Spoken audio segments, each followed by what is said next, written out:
By mid-morning, Nancy and Dave reach the long driveway leading into Shadow Ranch, and they are puzzled to see several cars and vans from TV stations parked there. As the ranch house comes into view, they see the Rowleys and their guests gathered in front of it, surrounded by a small mob wielding microphones and TV cameras. What the heck's going on? Dave wonders. Jim must have posted another video of the ghost horse, Nancy concludes.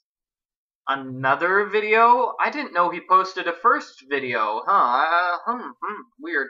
The chestnut horse whinnies as they near the corral, causing the crowd by the ranch horse to turn in their direction. By the time Dave and Nancy reach the hitching post, the mob is upon them. Okay, so we have a mob of reporters. "You're the ones who went after the phantom horse?" cries one reporter. "Are you dangerously stupid or just incredibly brave? Were you attacked by any other phantoms, or maybe Dirk Valentine?" shouts another reporter. "What'd you find out there?" shouts a third reporter. "I like shouting things!" shouts the fourth reporter. "Whoa, y'all just back off!" Dave orders. "You're spooking the horses." The reporters quiet down. Tex and the other cowboys join the Rowleys, Bess, George, and the other guests who have surrounded Dave and Nancy. Dave, uncomfortable with the attention, nods towards Nancy. "This here's Nancy Drew. You got questions, you ask her." "Here's your ghost horse," Nancy says, leading the chestnut to a spot where everyone can see it. "We found him in an old cattle pen out in the desert." She retrieves the items she found under the tarp. "He glows in the dark because he's been dusted with this powder. Someone applied it with this pump while wearing these gloves." Aunt Bet leans forward, peering with confusion at the work gloves Nancy is displaying. "Why, Ed, those are your gloves!" The reporters turn their gaze on Ed, who reacts with consternation.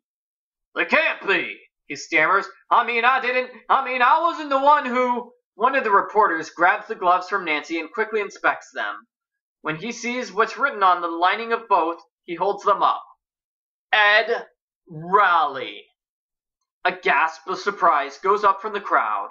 The reporter addresses Uncle Ed accusingly. "Nothing like a good hoax to drum up business for a struggling guest ranch. Right, Mr. Rowley?" The reporters immediately besiege the Rowleys with questions as Nancy, stunned by this turn of events, looks towards Bess and George. "It's not true, Nancy," Bess cries helplessly. "Uncle Ed would never, ever do something like that." "This is going to ruin him," George moans.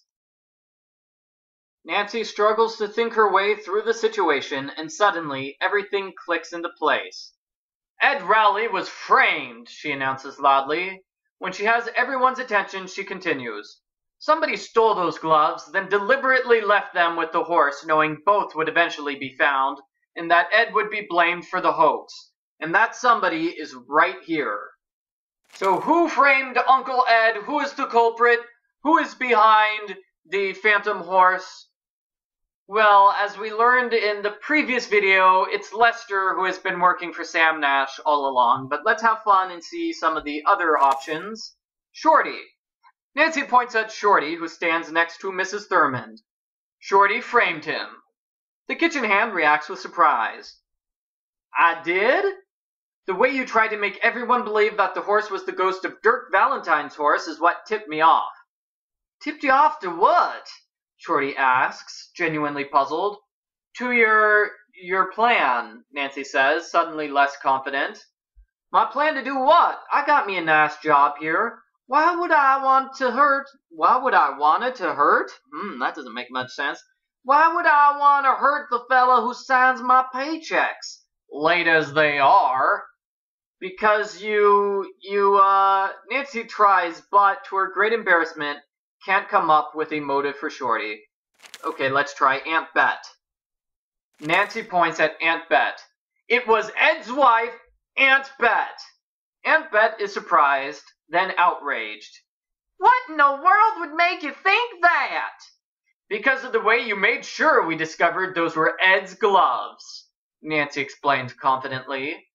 "I spoke without thinking," the woman retorts. "Why on earth would I want to ruin my own husband?"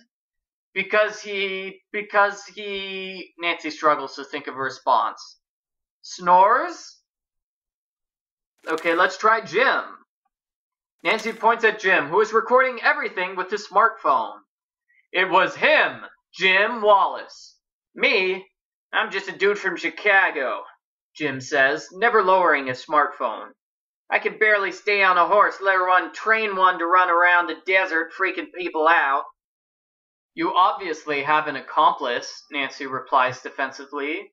A cowboy at another ranch, probably. So I invented the ghost horse, and I framed Ed because you did it so you could post videos on the internet and become an instant celebrity. You're the one who's about to become a celebrity, Jim snorts, still recording her, for looking pretty ridiculous. Bess grimaces apologetically. He's kind of right, Nancy. Okay, so it is really Lester. Lester is the culprit. Nancy turns and points. It's Lester! The cowboy's jaw drops as the crowd turns towards him. Your former boss, Sam Nash, is still your real boss, isn't he? Uncle Ed stiffens, then regards Lester with a scowl of anger as Nancy continues.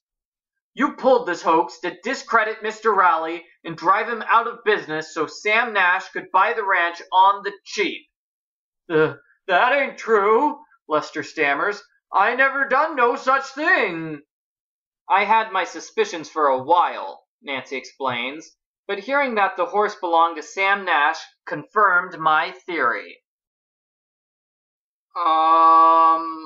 When did we hear that the horse belongs to Sam Nash? Yeah, I don't think we know that piece of information, huh? Now just what exactly are you getting at? Tex rasps. The night of the cookout, right before the horses got spooked by the javelina, Lester took off early for a big date. Yeah, and left us behind to clean oh, that's Eunice. Yeah, and left us behind to clean everything up, Eunice interjects. Right. Later we found a coded note that led us to a cave where someone had been keeping an animal, a javelina. The same javelina that spooked the horses. And where exactly did I find this javelina? Lester scoffs. The javelina store? From CJ. Lester stiffens noticeably at the mention of CJ's name. When CJ left, he seemed confused by the mention of Nash's name, so I suspected that someone at Shadow Ranch had hired CJ. Later, when we found a note from CJ using the exact same code, I was sure. And now Sam Nash's horse here confirms that whoever hired CJ also had access to Black Creek Ranch. Since you're the only one here who's worked at Black Creek, that narrows things down considerably.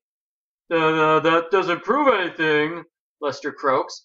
But I do know something that will prove you're the one behind everything, Nancy says confidently. She turns to the small crowd. If you search Lester's things, you'll find a wooden whistle. Without a word, Tex walks to Lester's saddlebag and fishes through the pockets until he produces a small whistle. Try it out, Nancy says. Tex shrugs and blows into the whistle, producing a familiar, eerie low note.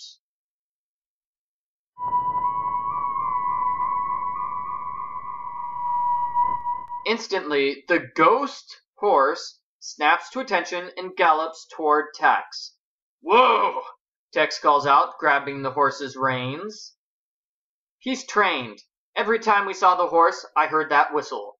It's how Lester controlled the horse. Well, I'll be a blue-nosed gopher, Tex says. I reckon she's right. With that, Lester breaks into a dead sprint in the direction of the mountains. He's getting away! Bess yells. No, he ain't, Tex says.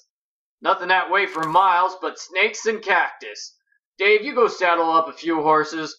Once he tuckers himself out, we'll bring him to Nash's and have ourselves a good long talk. Can I come along? One of the reporters calls out. Sure, Tex shrugs. Though this is the first time he won't welcome free publicity. As the reporters descend on Tex, Uncle Ed wraps his wife in a bear hug. In a bear hug of relief, while Nancy exchanges high fives with Bess and George. A while later, Ed and Dave ride off with Lester between them. The TV trucks drive off to meet them at Nash's.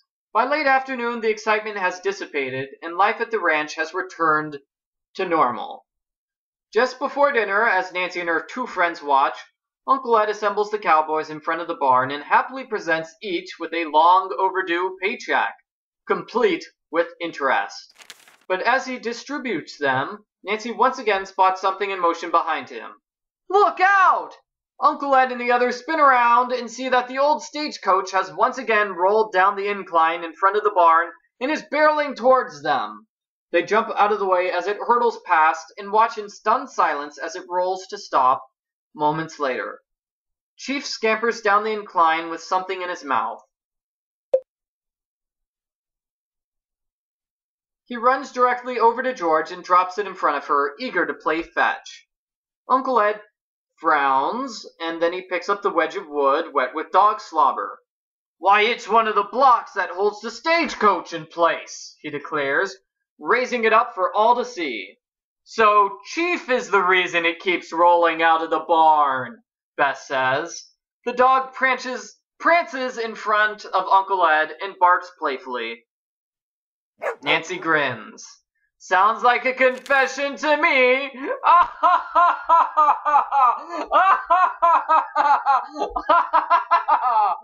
Oh, what a nice ending. It ends on a humorous joke. And I believe we have a preview of the next Nancy Drew mobile mystery, which has not been released. When was this one released? 2010 or something? Maybe they're not actually going to make this mobile mystery. In any case, Castle Finster. And if you really want to learn more about Castle Finster, just play Nancy Drew the Captive Curse. So play that game rather than waiting for this mobile mystery to be released. A brilliant flash of lightning illuminates the castle's courtyard.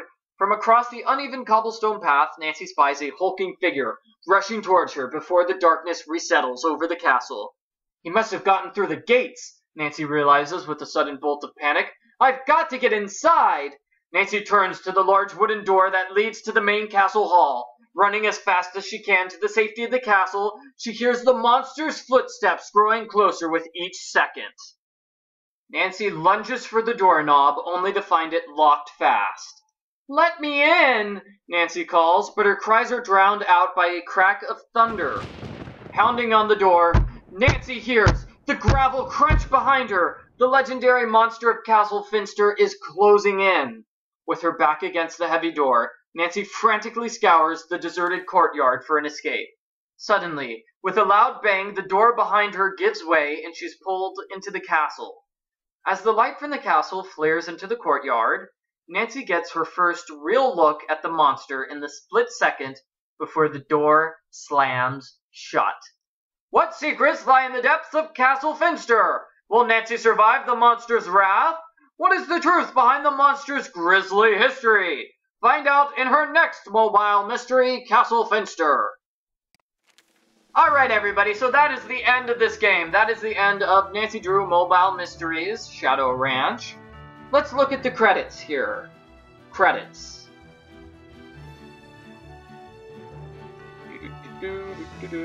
Testers, interns, people whose names are known by anagrams, or should I say job positions are anagrams. Riptide Games, additional personnel, these would be voices. Guy on guitar, people who were singing, Music and editing, special thanks. Copyright 2011. So, you know, it could be entirely possible that they're still working on the second Nancy Drew game for the iPad, Nancy Drew Mobile Mysteries Castle Finster. You can get more Nancy Drew by pressing the More Nancy Drew button. And that is really it, everybody. That is officially the end of Nancy Drew Mobile Mysteries Shadow Ranch.